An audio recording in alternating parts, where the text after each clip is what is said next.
Starbucks horror stories.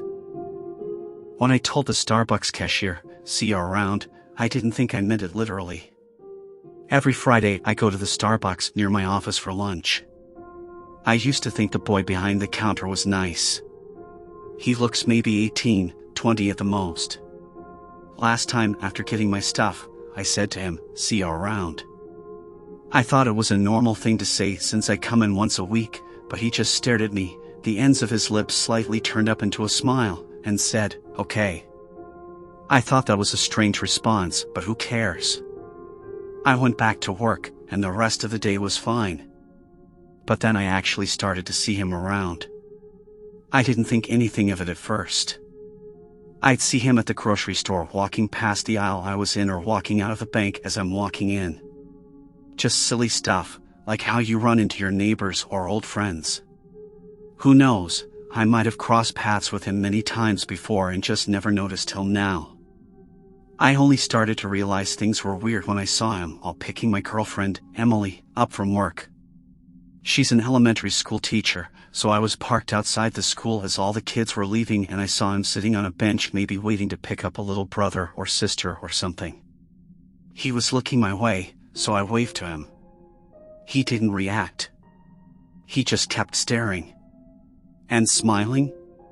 It wasn't quite a smile. The ends of his mouth were raised just slightly, almost like the beginning of smile that froze. I kept waiting for his smile to widen, but it only ever stayed half-cocked. That's when I noticed that he was still in his uniform. Same black hat with the logo, black shirt, and a green apron in the front. And he just stared. And smiled. At first it was funny. He felt very out of place in his uniform, and he just sat so still, it looked silly. But then his friendly face started to look sinister. He didn't change his smile or expression, it was just, the more I looked, the creepier his face became. My girlfriend got in the car and asked me what I was looking at, so I pointed to the guy on the bench and asked her if she knew why he was there. She kept saying she couldn't see anybody, but I thought that might have been because of all the kids walking out, but she finally said, "Honey, there is nobody sitting on the bench." I turned to look at her, and when I turned back, he was gone. She asked if I was okay, and I just made up an excuse about a long day at work. As the week went on, it got really bad. I'd be driving down the street and see him on the side of the road. Not even 10 minutes later and he'd be on the side of the road again, a few miles down, waiting for me. He'd be on the bus next to my car, looking at me through the window. In storefronts where the mannequins are as I walk down the street. Everywhere. At work, I sit right next to the vending machines and people often stop and talk next to them when getting something. I looked up and saw two of my coworkers talking as one of them got a snack and standing in between them was the Starbucks employee. He was still staring at me. My coworkers took no notice of him, but he was standing right in the middle of them. Not even 6 feet from me. I understand this sounds funny, seeing an out-of-place Starbucks employee everywhere you go, but the humor starts to get lost pretty quick. I never felt alone. I always felt like I was being watched. Actually, it felt more like I was being observed, almost like some sort of experiment. One time I tried walking up to him, but when I got within arm's reach of him I blinked, and he was gone. Wherever I go he's just there. He's never walking towards me, never says anything, I don't even think he blinks. He is always just there. Luckily Mondays are date night, so I was excited to go out with Emily and not think about it. But when we got to the restaurant and sat down, a few rows back and off to the side, was the same guy, just sitting alone, at a table. Staring. Emily must have noticed I was freaked out because she turned around and tried to see what I was looking at but didn't notice anything. I tried to point him out, but she saw nothing. She asked me if I was okay, but I just told her I was fine. She must have understood I didn't want to talk about it, and we moved on. Yet he was always in the corner of my vision as I looked at her. I could feel his eyes on me. When we left, I rushed us out of there as fast as I could. When Emily asked why I was rushing, I just said I wanted to take her to see a movie and I didn't want to be late. She said it was sweet, but I could tell she didn't entirely believe me. She seemed concerned. At the theater, we got our tickets and some food, and the entire time I saw him in the lobby. No matter where I walked, his body would just turn in my direction.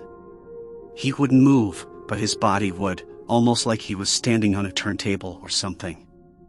I could see Emily wanted to ask me if I was okay, but she never did. Once in our seats and with the lights off, I started to relax. There was no way to see him now, and the movie should distract me. And it did. Until about halfway through, I saw him in the background. Still in uniform. Still staring at me. When the angle changed, he was still in the same position on the screen, just closer. And when it cut again, he was closer. Cut, closer. Cut, closer. Eventually, he was in the center of the screen, taking up the whole frame. All he did was stare. And I don't mean, like, staring at the camera, but me. He was looking down at me, like he was 40 feet tall on the screen. I couldn't even hear the movie anymore. I just heard silence as I stared back up, too scared to move. Everyone in the theater laughed at a joke I couldn't hear. But all I wanted to do was scream. Emily leaned over and asked what was wrong, and I told her I felt sick and ran to the bathroom. I went to the bathroom to try and clear my head. I could see his eyes staring at me through the crack in the stall. I charged out of it ready to swing, but he was gone, just fucking vanished. When I walked out of the bathroom, Emily was waiting for me. She said she could tell I wasn't okay, we should probably leave. I said okay, probably more enthusiastically than I should have, but I couldn't help it, he was in the poster on the wall behind her. When I dropped her off at her place, she said she was concerned. She said, "I don't know what's going on and I understand you don't want to talk about it, but I'll be here when you're ready. Until then, take care of yourself. Do whatever it is you gotta do to fix this and give me a call." As she opened the door to her apartment, I saw him sitting on her couch. That night I was on my phone before bed going through Instagram, and I saw him in the back of the pictures people were posting. And just like at the theater, he was getting closer. I tried to swipe past them as fast as I can, but it really just turned the pictures into a flipbook-like animation of him approaching the screen. I kept scrolling, which kept the animation going. That's when he waved. I turned my phone off and tried to go to sleep, but I felt like I was just seeing him with my eyes closed, as if he was painted on the inside of my eyelids. I didn't get any sleep. The next morning, I started to notice him in the photos in my apartment. Pictures of me and my girlfriend on our first date, my sister's wedding, my family on vacation in Italy. He was always there with us. My sister even has her arm around him and is around her. I saw him on the way to work. I saw him at work. I saw him on the way home from work. At one point, I slammed on my brakes because I saw him in the rearview mirror in the back seat. When I looked up to drive, he was in front of my car. I just stared at him, but then I decided to take action. I floored the pedal and drove straight for him. My car went through him like he was mist. I sped all the way home. I am terrified and don't feel safe. He's everywhere, all the time. Home, work, streets, mall, computer, phone, pictures. I feel like I'm losing my goddamn mind. I want to call a priest and get an exorcism. I want to get a witch to lift this fucking curse off me. I just want this to fucking end. This sounds funny, I know, but trust me, this is horrifying. This feels like I'm living out a joke that lost all its humor. I don't want to live like this anymore, and I just want to be left alone. I'd stay home, but he's in the photos in my apartment. I'd take them down, but he'd be in my phone. I'd gouge out my eyes, but then he would probably be all I ever see for the rest of my life. He's always there, and I'm no longer ever alone.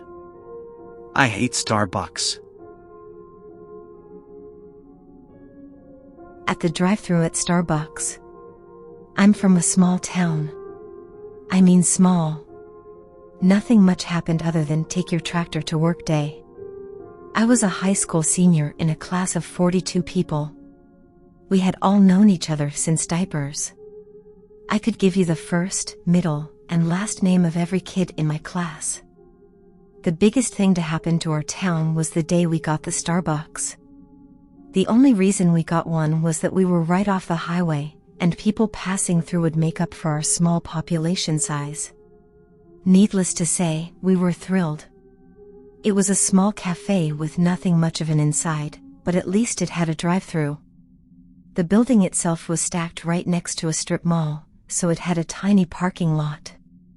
The actual drive-through was pinned against a brick wall. Once you were in line, you had no choice but to keep going. This was especially annoying when the people in front of you had long orders. The line could fit about 6 cars back to back. And it was always full. Let me just say, the Starbucks didn't last long. 8 months after it opened, it was shut down. I got to see the reason why firsthand. It was spring break. My mom and I were heading to the mall, which was almost an hour away. It was hot. I was the one who suggested we stop at the Starbucks before heading out. My mom didn't want to. She said it was a waste of money. But I nagged her until she agreed. We pulled up to the drive-thru and there were 4 cars ahead of us. My mom sighed but got in line. 3 more cars pulled in back of us. We were all stuck like peas in a pod, sweating with the heat of the day. "I want something cold," I whined to my mom. She rolled her eyes. "Strawberries and cream?" "Yes, please." I pulled out my phone and Snapchatted some friends. "Getting fraps with the mom," I typed as I snapped a pic of us. My mom laughed and pushed the phone away. Suddenly a loud pop filled the air. We looked at each other in surprise. "It sounded like a gunshot," I said softly. "No way," she responded, shrugging it off. "It was probably just a car backfiring." We sat in silence for the next few moments. I think we both sensed something change. Then the scream came. It was a man's. Instinctively, I stuck my head out the window to see what was going on. Because of how packed in we were against the buildings, we couldn't actually open our doors. But I was small enough that I could get half my body out the window to view the scene. There was a figure standing on the hood of a car. It was about 4 cars ahead of us. He wore a gorilla mask. In his hands was a gun. He had it pointed down towards the windshield. Someone inside the car was screaming, begging for help. My mother pulled me in the car right before enough pop filled the silence. The windshield shattered and it lit up the alley in fear. "We need to get out of here," my mom said under her breath. She looked around wildly, knowing that we were blocked in. The cars behind us weren't moving, and obviously neither were the cars in front. None of us could open our doors. "What the fuck?" I whimpered. "It's going to be okay." My mom put the car in reverse and slammed on the gas. Because we weren't moving, we couldn't get enough speed. She struck the car behind her, which faltered but didn't move. My mom's panic was getting worse. She tried going forward, but the same thing happened. We could see the people in the other cars panicking as well. The woman in front of us was banging her door against the brick of the building, trying desperately to climb through. She managed to edge halfway out but got stuck. The man in the mask calmly climbed over the car he had just shot into and moved on to the next one. I watched in horror as he tapped on their windshield. There was a couple in the front seat. I could see them holding each other in dismay. "Roll down your window," the masked man said loudly. The seconds ticked by. People in the cars around us were screaming. My mom and I were quiet. "Roll it down now." The driver's side window slowly rolled down. We could hear a man's voice from inside. "Please, we have kids in the car. Don't hurt us. We are good people. Please." The masked man leaned over towards the open window and shot the couple 2 times. Blood erupted from the car. Their windows were painted red. Now we could hear the cries of children. My mom grabbed my hand. She swallowed slowly. "Get down," she said. "What?" I couldn't comprehend what was happening. "Get down, as far under the seat as possible. He may not see you." "But Mom..." My words were interrupted by a chorus of gunshots. The kids' cries ceased. Without another word, I folded myself into the space under the dashboard. I got as small as possible. My mom angled her purse next to me, nearly covering the spot I was in. She was breathing hard. A woman's voice was piercing the alleyway. "Why? Why are you doing this?" I realized it must be the woman trying to get out of her car door. She got stuck between her car and the wall. I shut my eyes, trying not to picture her hanging there, just waiting to be shot down. Even my mom looked away as the shot rang out. Blood sprayed. My mom braced herself against the steering wheel. She looked ahead as if entranced. I sobbed quietly. I could feel the man jump onto our car hood. His footsteps were loud right above us. I glanced towards my mother. She didn't dare look at me. The gorilla mask hung down over the open window of my mom's side. The gun was pointed at her temple. I couldn't see his real face, but I got the feeling he was smiling. My mom suddenly reached out and grabbed the gun. I nearly knocked my head against the dashboard in surprise. The man must have been surprised too, because the gun came easily out of his grip. She aimed upward and pulled the trigger. She shot him as many times as she could before the bullets ran out. Blood was dripping down the windshield and all over her clothes. The mask was covered in holes. She kept pulling the trigger even though nothing came out. I breathed a huge sigh. I couldn't believe she just did that. My mom, a small-town housewife, just killed a murderer. But before I could crawl out, another pop sounded. It came from my side of the car.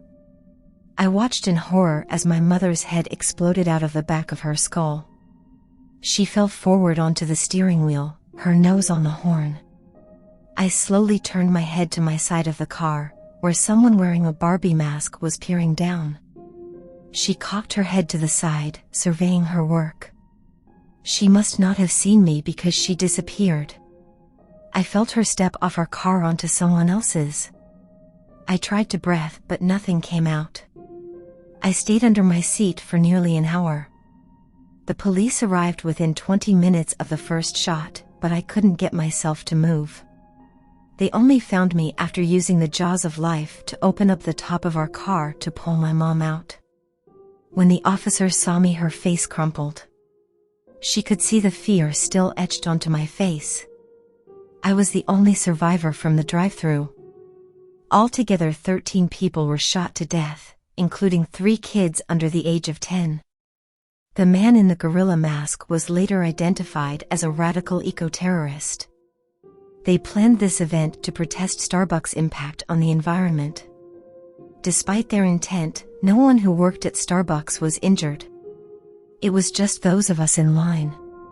They never found the other person. My mom died bravely, and I still cling to that. Never in my life would I have expected her to grab a gun from a crazed killer. She did it for me. To save me. There is one thing that still eats me up inside. Because despite their horrible actions, all of the death and destruction those murderers caused, the event actually worked.